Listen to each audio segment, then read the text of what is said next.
The darkness seems so strong, and you just can't go on.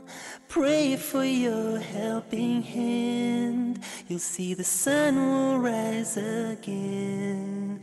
You'll find the strength to carry on up to heaven where you belong. 'Cause life is but a journey for us. Assalamu alaikum, dear viewers from around the world. Welcome back to your new series, Building a Better Future. I'm still your host, Malik, and I'm still here with none other than Sheikh Karim Abu Zaid, all the way from the Colorado Muslim Society.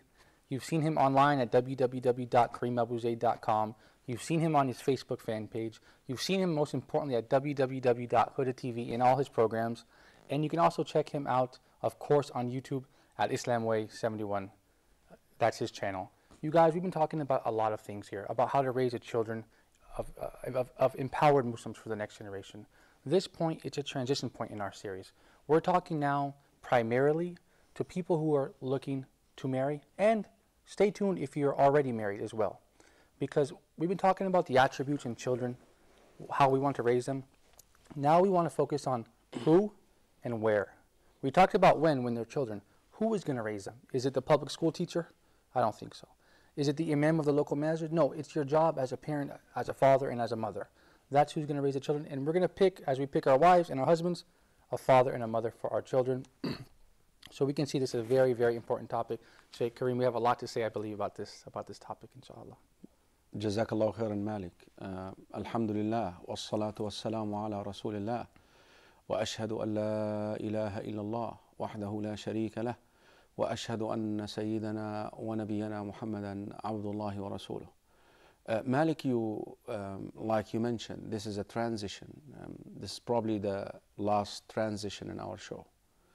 Like we talked about tamkeen, the condition for it, and then we transition to the qualities that we want in that generation, that we want to be empowered in earth. Now, how can we produce it? What are the institutions? It happens that the only place to produce children is a husband and wife, a man and a woman. And I don't know where to begin. This is so wealthy, so rich of a subject. But I'm glad you mentioned, you kind of categorized our viewers into married and unmarried.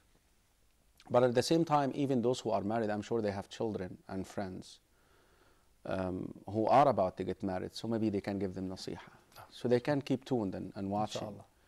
And like you said, that inshallah, if they are married and we can help them direct themselves to that process as well. But I want to ask the average youth now in the Ummah this question. And I mean by youth, male or female. Why do you want to get married?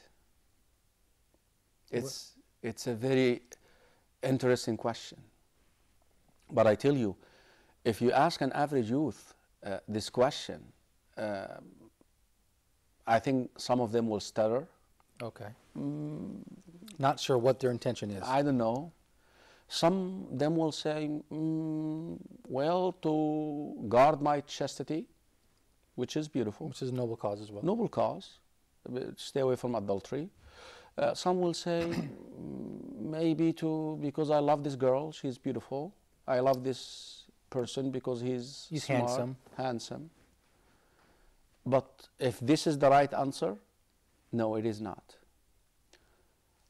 Listen to a statement that was made by Umar ibn al-Khattab radiyallahu anh, and the statement is authentic. It was compiled in a book that is written by Ibn Abi Dunya, that is his name. Listen carefully to that statement because we're going to begin from there. Okay. I've been thinking, where should we begin? And I think this is the right place. Wallahi, by Allah, inni la ukrihu nafsi ala nikah hatta yakhruja min dhahri nasamatun tusabbihu Allah.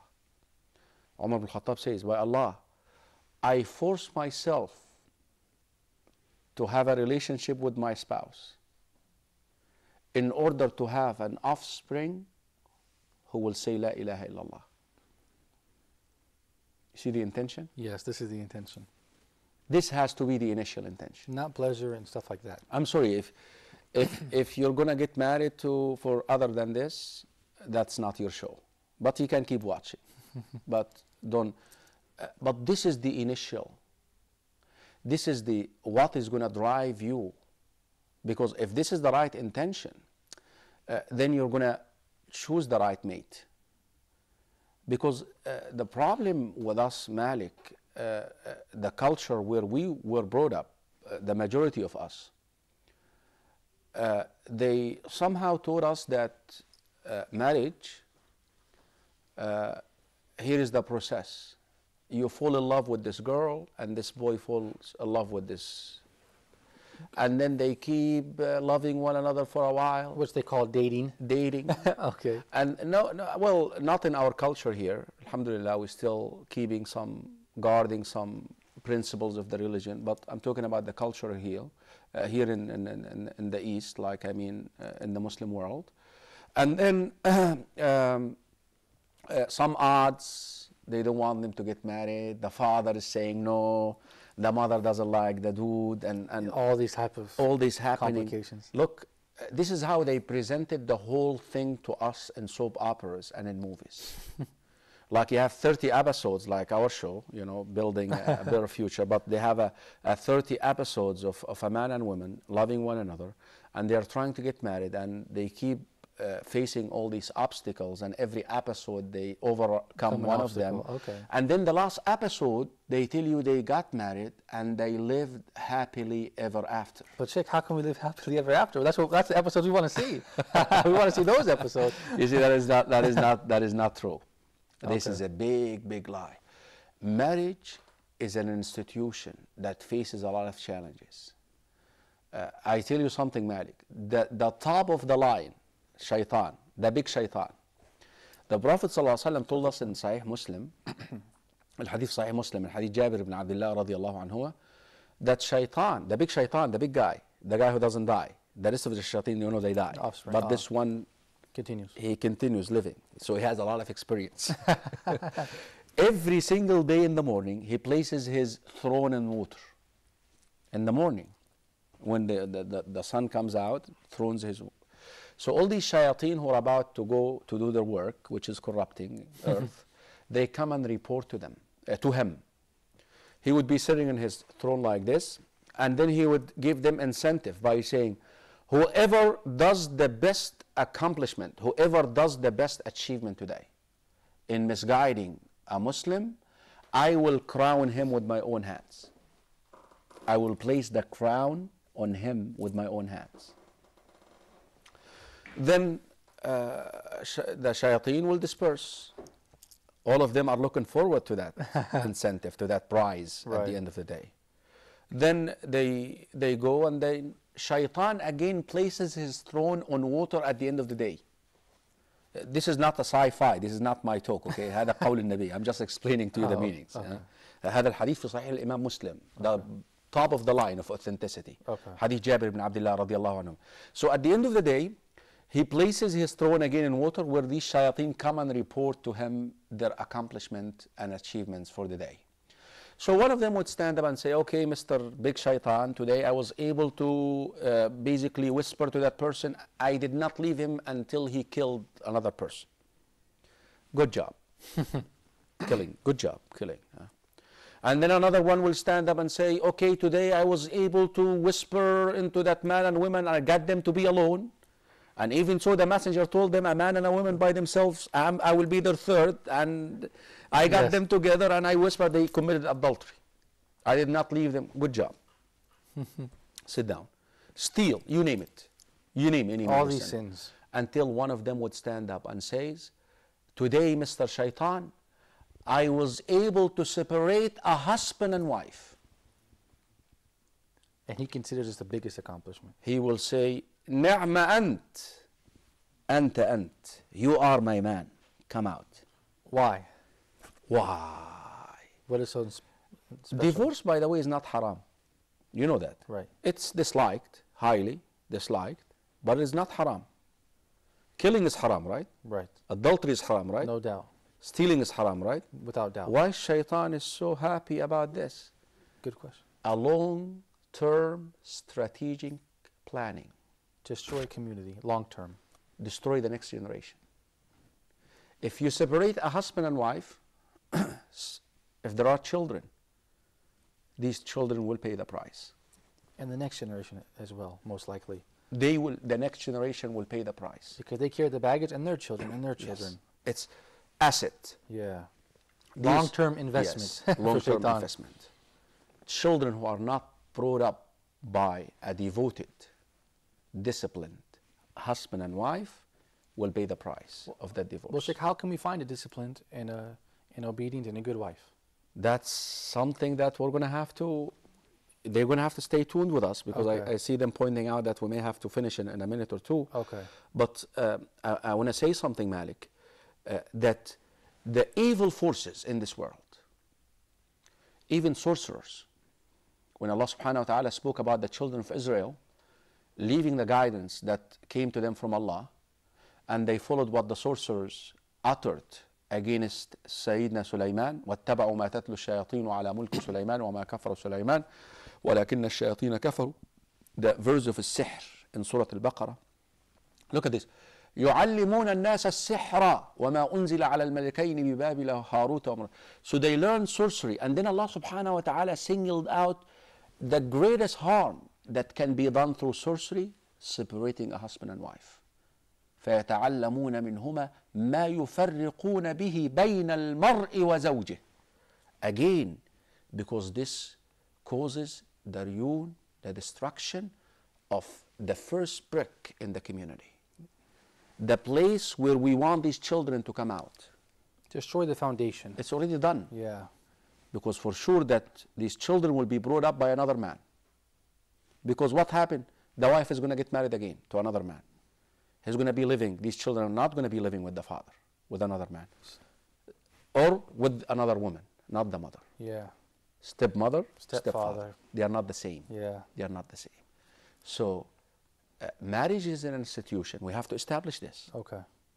It's a challenge. It's not lived happily ever Ever after. after. Absolutely not. It's something that we have to work towards as well. Yeah, And can you, in the next segment, can you give us some motivation and encouragement? Give us some of the criteria that we need to choose. I'm waiting to hear this so much. Bismillah, Okay, inshallah. Stay tuned to the next segment. You don't want to miss it. We're talking about choosing the right spouse. This is a big topic for everyone. Please stay tuned. Up to heaven, heaven where I belong.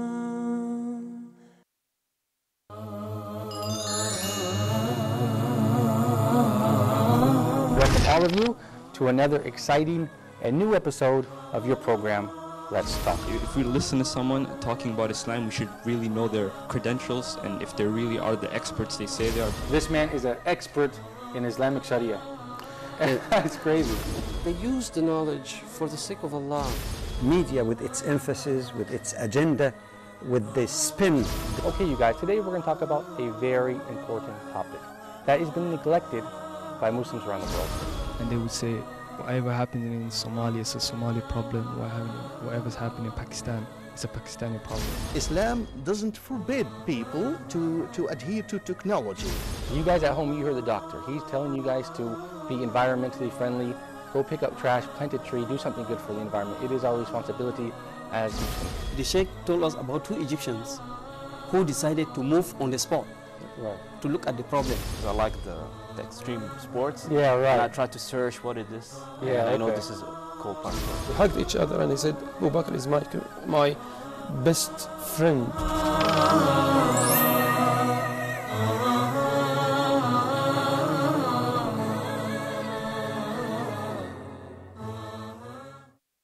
Up to heaven, heaven where I belong. Hey guys, thank you for staying tuned. We're back. And we're back talking about marriage with Sheikh Karim Abu Zaid. Sheikh, you guys said something funny in the last segment. You said you watched a soap opera. There was a soap opera, 30 episodes. It was a show about people facing obstacles in their institutional marriage. And in the last episode, they got married and it was happily ever after. Is this how marriage works? No, that is not how it works. Well, that's how it would be nice. You see, it's not how it works. Marriage is a challenge. Why a lot of people are the ratio of marriage now.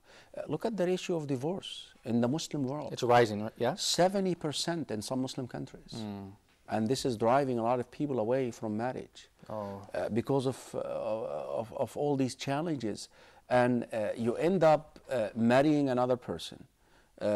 On a basis other than what Allah and His Messenger has chosen for you, has recommended for you. And then within 1, 2, 3 years, the problems start sparkling.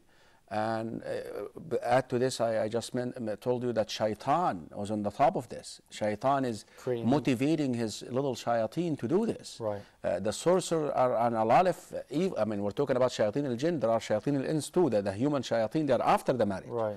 They want to see a happy husband and wife together, and they work on separate. So if you do not have the right partners on that institution, it's not going to work. What are some of the things we can look out for those who aren't married? What are some of the wrong reasons to marry? Well, I will share with them Hadith Abi Hurairah radiyallahu an, the Hadith fi Sahih al-Imam al-Bukhari wa Muslim. The Prophet sallallahu alayhi wa sallam says, تُنْكَحُ الْمَرْأَةُ لِأَرْبَعٍ. A woman is asked in marriage for 4 reasons. 4 things should motivate you to marry a woman. Okay. جمالها, her physical beauty. مالها, her money. She inherited a lot of money from her fathers. Her lineage, ancestor, family. And with this, by the way, goes her green card.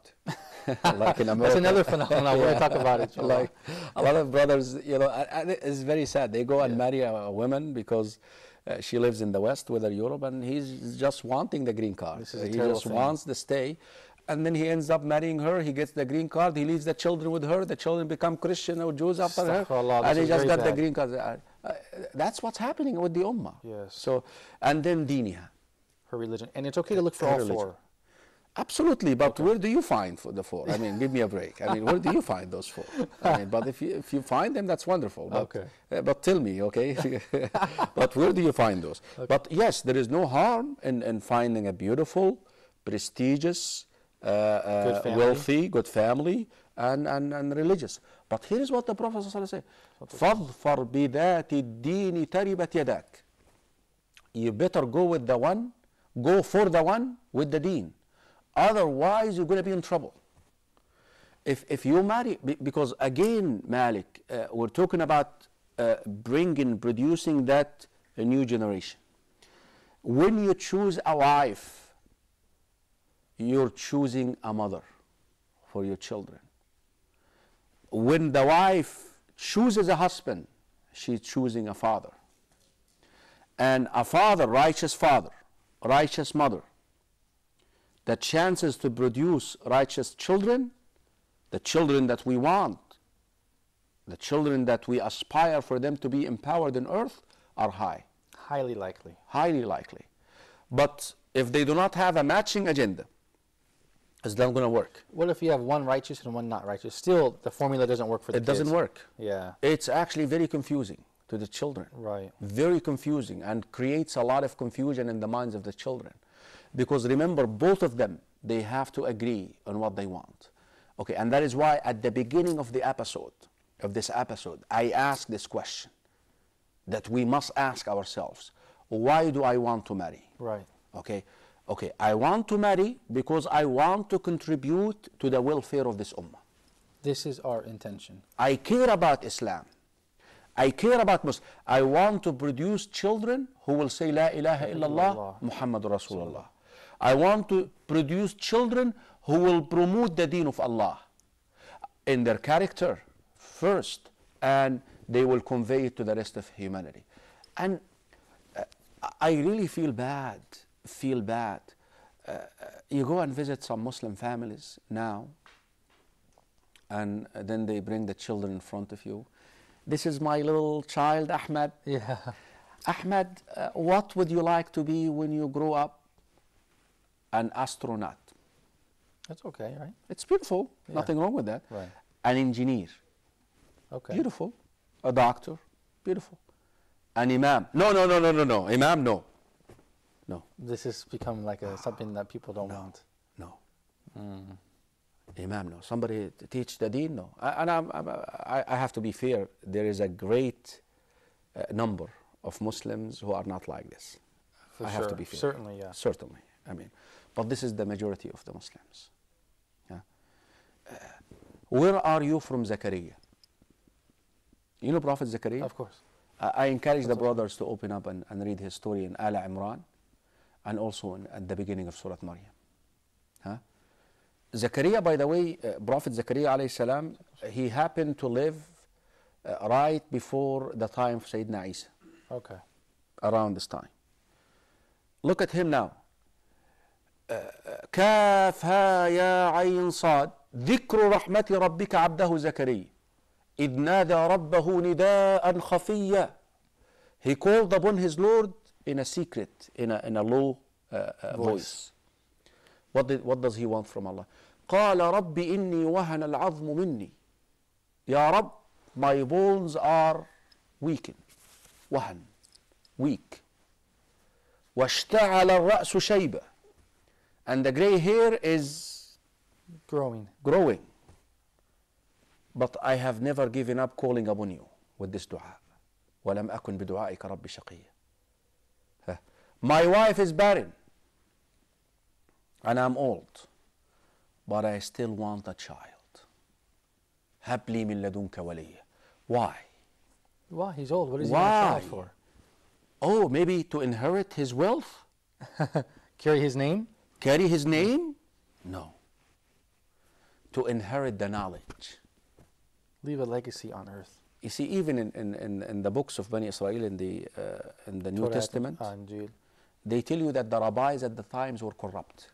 They even plotted. They tell that themselves. They admitted themselves. They plotted with the Romans to, so-called crucify. Yeah, so-called.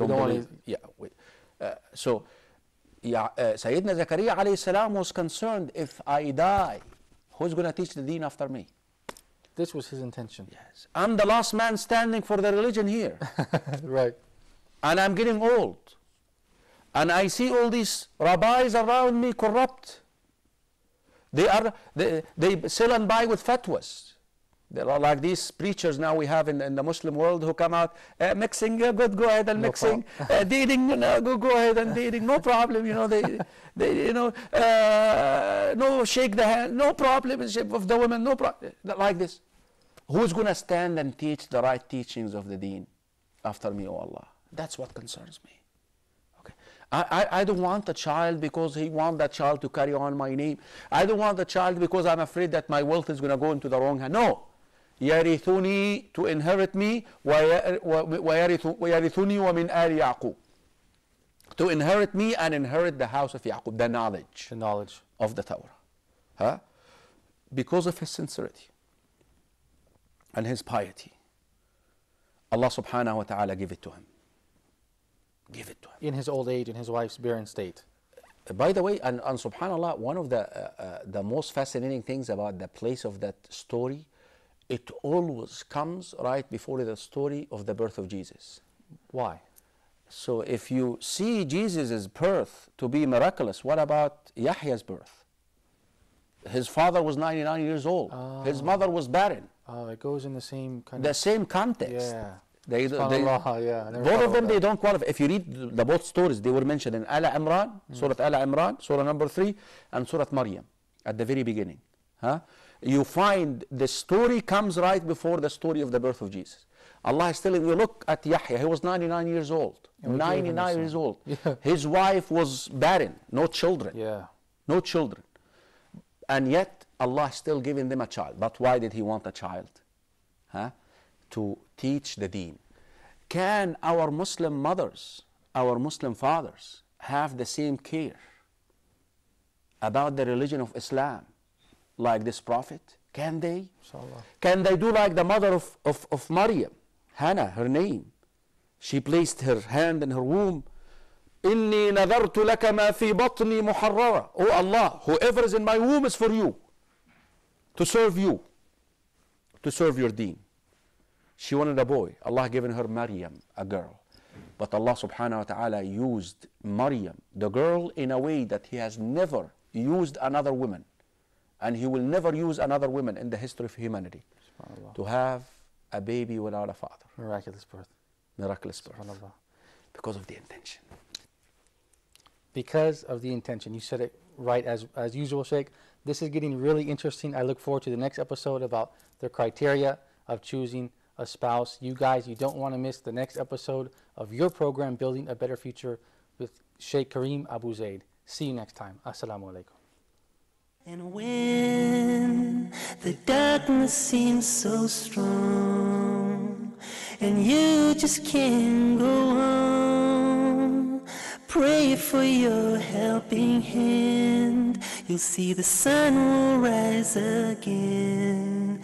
You'll find the strength to carry on up to heaven where you belong. 'Cause life is but a journey for us all. We cry, we laugh, we run, sometimes we fall. But through it all, always recall, God never gives a burden too tall.